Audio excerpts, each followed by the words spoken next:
नमस्कार. सारथी अकॅडमीच्या यूट्यूब चॅनलमध्ये आपलं स्वागत आहे. आज आपल्याकडे रमाबाई रानडे यांच्यावरील मोठा संच आहे. हो. एमपीएससी यूपीएससीच्या पुस्तकांमध्ये आपण त्यांचं नाव नेहमी वाचतो, पण आज आपण त्या नावाच्या पलीकडे जाणार आहोत. अगदी. आणि एका धोरणी, कणखर आणि अविश्वसनीय संघटन कौशल्य असलेल्या व्यक्तिमत्वाला समजून घेणार आहोत. अगदी. आजची आपली चर्चा म्हणजे केवळ सनावळ्या आणि घटनांची यादी नाहीये. बरोबर. आपण हे पाहणार आहोत की ज्या काळात स्त्रियांना साधं लिहिता वाचता येत नव्हतं, त्या काळात एक स्त्री राष्ट्रीय स्तरावर संस्था कशा उभारते, हो, सरकारवर दबाव कसा आणते आणि राजकीय हक्क कसे मिळवते, आपण त्यांच्या कृतींमागील रणनीती शोधणार आहोत. चला तर मग सुरू करूया. रमाबाई रानडे, जन्म 1862. वयाच्या 11व्या वर्षी त्यांचं लग्न झालं तेव्हा त्या पूर्णपणे निरक्षर होत्या. हो. पण काही वर्षातच त्या हजारो लोकांसमोर इंग्रजीतून भाषण देऊ लागल्या. हा बदल कसा घडला, इथूनच सुरुवात करूया. हीच तर त्यांच्या प्रवासातली सगळ्यात अविश्वसनीय गोष्ट आहे. त्यांचं लग्न झालं न्यायमूर्ती महादेव गोविंद रानडे यांच्याशी, जे त्या काळातले एक मोठे विचारवंत होते. हो, आणि समाजसुधारकही. त्यांनीच रमाबाईंच्या शिक्षणाची जबाबदारी स्वतःवर घेतली. पण हे वाटतं तितकं सोपं नव्हतं. अच्छा. घरातल्या इतर स्त्रियांचा, नातेवाईकांचा प्रचंड विरोध होता. रमाबाईंनी त्यांच्या आत्मचरित्रात आमच्या आयुष्यातील काही आठवणी मध्ये लिहिलंय की त्या रात्री लपून छुपून अभ्यास करायच्या. म्हणजे शिक्षणाची सुरुवातच एका संघर्षातून झाली. पण न्यायमूर्ती रानडेंनी केवळ घरी नाही शिकवलं, तर त्यांना सर्वोत्तम शिक्षण मिळावं यासाठी खास व्यवस्था केली होती, बरोबर? हो. त्यांनी फिमेल ट्रेनिंग कॉलेजमधल्या अनुभवी शिक्षिका होत्या सगुणाबाई. त्यांना मराठी शिकवण्यासाठी बोलावलं. आणि इंग्रजीसाठी? इंग्रजी आणि इतर विषय शिकवण्यासाठी मिस हर्फर्ड नावाच्या युरोपियन महिलेला नेमलं. पण यापेक्षाही महत्वाची गोष्ट होती ती म्हणजे त्यांना मिळालेला बौद्धिक सहवास. म्हणजे न्यायमूर्ती रानडेंच्या घरी डॉक्टर भांडारकर यांसारखे मोठे विद्वान लोक येत जात असतात. त्यांच्या घरातल्या सुशिक्षित स्त्रियांशी रमाबाईंचा संवाद व्हायला लागला. यातून केवळ अक्षर ओळख नाही, तर विचार करण्याची एक नवी दिशा त्यांना मिळाली. आणि या सगळ्याचा परिणाम तो लगेचच दिसू लागला. 1882 सालची घटना तर थक्क करणारी आहे. हो. तेव्हा त्या फक्त 20 वर्षांच्या होत्या आणि पुण्यातील हिराबागेत त्यांनी जेम्स फर्ग्युसन यांच्या उपस्थितीत तब्बल 2000 लोकांसमोर भाषण दिलं. तेही अस्खलित इंग्रजीतून. हो. आणि हे फक्त एक भाषण नव्हतं. अच्छा. ती एक राजकीय मागणी होती. त्यांनी मुलींसाठी हायस्कूल सुरू करण्याची मागणी केली. विचार करा, एक 20 वर्षांची मुलगी जी काही वर्षांपूर्वी निरक्षर होती, ती थेट गव्हर्नरसमोर उभी राहून शिक्षणाचा हक्क मागते. ही त्यांच्या सार्वजनिक जीवनाची सुरुवात होती म्हणायचं? सुरुवात नाही, डरकाळी होती. या भाषणानंतर त्यांनी मागे वळून पाहिलंच नाही. त्यांनी स्वतःला फक्त वैयक्तिक प्रगतीपुरतं मर्यादित नाही ठेवलं, तर इतर स्त्रियांना एकत्र आणायला सुरुवात केली. हो. Hindu ladies social and literary क्लबची स्थापना हा त्याचाच एक भाग होता. बरोबर आहे. 1894 मध्ये स्थापन झालेला हा क्लब म्हणजे रमाबाईंची एक, काय म्हणतात त्याला, प्रयोगशाळा होती. प्रयोगशाळा. हो. इथे स्त्रिया एकत्र यायच्या, बोलायच्या, शिकायच्या. शिवणकामासारखं व्यावसायिक प्रशिक्षणही दिलं जायचं. इथे रमाबाईंनी स्त्रियांना एकत्र आणण्याचं आणि त्यांचं नेतृत्व करण्याचं कौशल्य आत्मसात केलं. म्हणजे हा एक छोटा गट होता, पण यातूनच पुढे एका मोठ्या राष्ट्रीय चळवळीचा पाया रचला गेला. आणि ती राष्ट्रीय चळवळ म्हणजे 1904 साली स्थापन झालेली अखिल भारतीय महिला परिषद. हे खूप मोठं पाऊल होतं. हो. मुंबईच्या पातळीवरून थेट राष्ट्रीय पातळीवर झेप घेणं. नक्कीच. आणि या परिषदेची स्थापना त्यांनी ज्या पद्धतीने केली त्यात त्यांची हुशारी दिसते. त्यांनी एकट्याने ही घोषणा केली नाही. मग त्यांनी मिसेस फ्रामजी, मिसेस तय्यबजी, काशीबाई कानिटकर अशा वेगवेगळ्या समाजातल्या प्रतिष्ठित महिलांना एकत्र आणलं. अच्छा. म्हणजे सुरुवातीपासूनच एक सर्वसमावेशक रूप दिलं. अगदी. आणि विशेष म्हणजे डॉक्टर भांडारकरांसारख्या मोठ्या व्यक्तीच्या आग्रहामुळे रमाबाईंनी अध्यक्षपद स्वीकारलं. यातून त्यांनी स्वतःला पुढे न करता कामाला महत्त्व दिलं. आणि त्यांचं नेतृत्व किती सातत्यपूर्ण होतं हे यावरून दिसतं की त्यांनी फक्त स्थापना नाही केली, तर पुढे 1907 मध्ये सुरत, 1912 मध्ये मुंबई आणि 1920 मध्ये सोलापूर, हो, अशा अनेक अधिवेशनांचं अध्यक्षपद भूषवलं. त्या एक इव्हेंट मॅनेजर नव्हत्या, तर त्या एक विजनरी लीडर होत्या, ज्यांनी संस्थेला सातत्याने दिशा दिली. नक्कीच. आणि ही चर्चा करत असताना त्यांच्या कार्याच्या एका महत्त्वाच्या स्तंभाचा उल्लेख करायला हवा, सेवा सदन. हो. खरं तर सेवा सदनची स्थापना मुंबईत 1908 मध्ये झाली होती. बेहरामजी मलबारी आणि दयाराम गिडुमल यांनी केली होती. बरोबर. मग पुण्यात ते कसं आलं आणि रमाबाईंचा त्यात प्रवेश कसा झाला, ही गोष्ट खूप रंजक आहे. इथेच रमाबाईंची संधी ओळखण्याची क्षमता दिसते.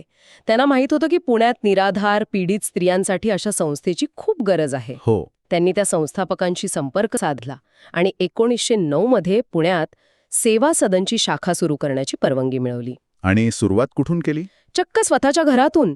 सुरुवातीला त्या स्वतःच्या घरात या महिलांना आश्रय द्यायच्या, त्यांना शिकवायच्या. म्हणजे आधी स्वतःच्या घरातून सुरुवात करून त्यांनी कामाचं महत्त्व सिद्ध केलं आणि मग संस्थेचा विस्तार केला. अगदी. त्या स्वतः अध्यक्ष झाल्या आणि त्यांच्या नेतृत्वाखाली संस्थेचा विस्तार इतक्या झपाट्याने झाला की अवघ्या 3 वर्षात म्हणजे 1912 मध्ये संस्थेसाठी सदाशिव पेठेत एक स्वतंत्र जागा खरेदी करण्यात आली. वाह! सेवा सदन हे केवळ एक निवारागृह नव्हतं, तर ते महिलांसाठी एक सक्षमीकरण केंद्र बनलं. तिथे त्यांना शिक्षण, आरोग्यसेवा, व्यावसायिक प्रशिक्षण दिलं जाऊ लागलं. सेवा सदनचं काम फक्त शहरापुरतं मर्यादित नव्हतं, हेही महत्त्वाचं आहे. 1912 मध्ये जेव्हा गुजरात आणि अहमदनगरमध्ये दुष्काळ पडला, तेव्हा त्यांनी मदतीसाठी पुढाकार घेतला. हो, आणि त्यांनी फक्त निधी गोळा करून पाठवलं नाही, त्यांनी प्रत्यक्ष मदतीसाठी माणसं पाठवली. नगरमध्ये मदतीचं काम पाहण्यासाठी त्यांनी काशीबाई कानेटकर यांसारख्या जबाबदार व्यक्तीला पाठवलं.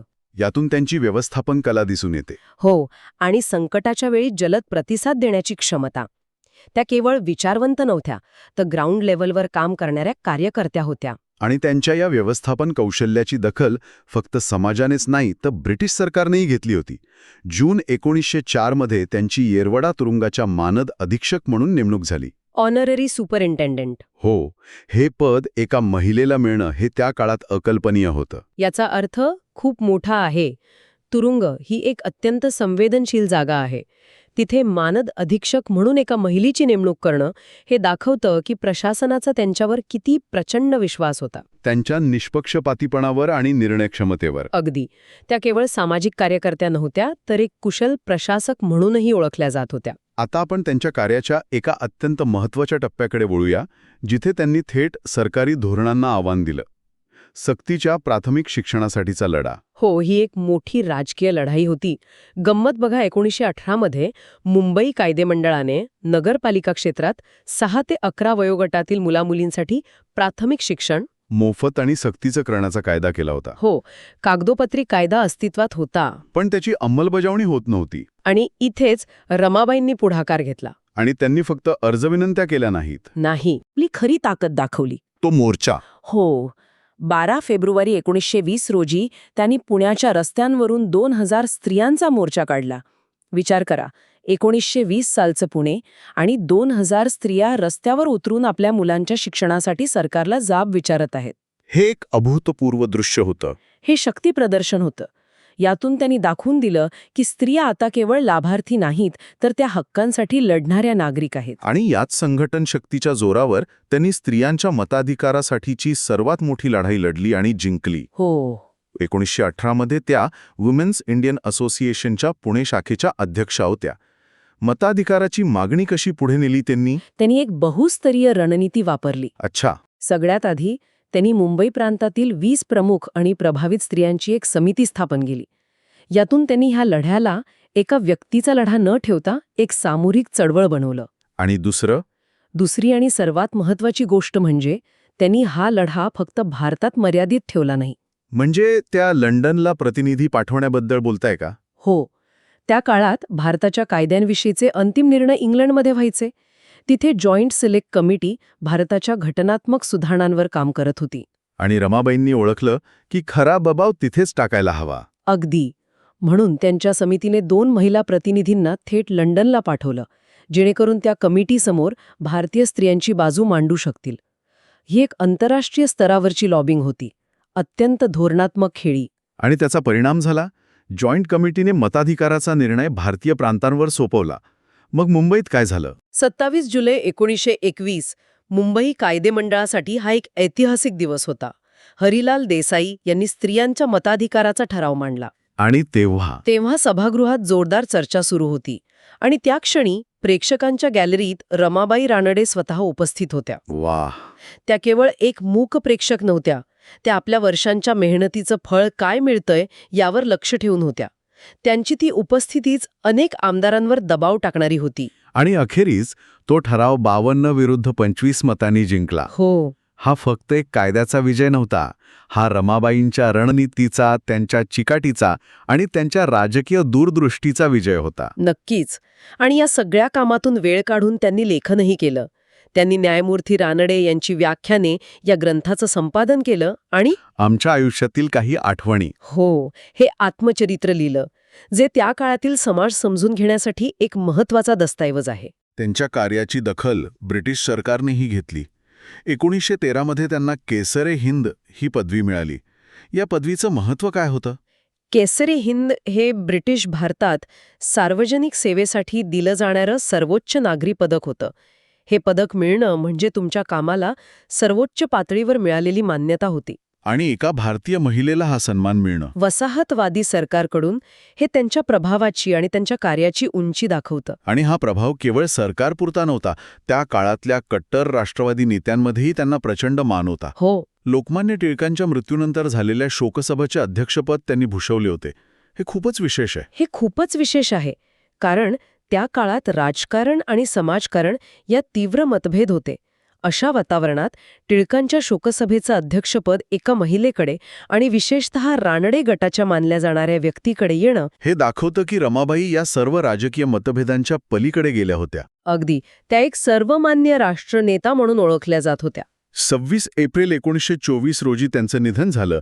पण त्यांनी सुरू केलेलं काम आजही अनेक संस्थांच्या रूपाने सुरू आहे. हो, त्यांचा वारसा अजरामर आहे. तर आज आपण पाहिलं की रमाबाई रानडे यांचा प्रवास हा केवळ एका व्यक्तीच्या प्रगतीचा नाही, तर एका राष्ट्राच्या जडणघडणीचा अविभाज्य भाग आहे. हो, शिक्षण, संस्थात्मक कार्य, सामाजिक सेवा आणि राजकीय हक्कांसाठीचा लढा या प्रत्येक क्षेत्रात त्यांनी मैलाचे दगड उभे केले. नक्कीच.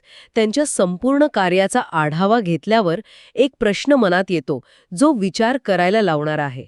आपण पाहिलं की त्यांनी अनेक संस्था उभ्या केल्या, चळवळी यशस्वी केल्या, पण या सगळ्यासाठी पैसा कुठून आला? अच्छा, हा महत्वाचा मुद्दा आहे. हो, त्या काळात स्त्रियांकडे आर्थिक स्वातंत्र्य जवळपास शून्य होतं. अशा परिस्थितीत जागा खरेदी करण्यापासून ते दुष्काळग्रस्तांना मदत पाठवण्यापर्यंत आणि लंडनला प्रतिनिधी पाठवण्यापर्यंत या सगळ्याचा प्रचंड खर्च त्यांनी कसा उभा केला असेल? त्यांची निधी उभारण्याची रणनीती काय होती? बरोबर. त्यांनी समाजातील श्रीमंत वर्गाला, सरकारला किंवा सामान्य लोकांना या कामात आर्थिक हातभार लावण्यासाठी कसं तयार केलं असेल? इतिहासाच्या पुस्तकात या गोष्टी सहसा नसतात, पण एका यशस्वी नेत्याच्या या आर्थिक कौशल्याचा अभ्यास करणं हे आजच्या काळातही तितकेच महत्त्वाचे आहे.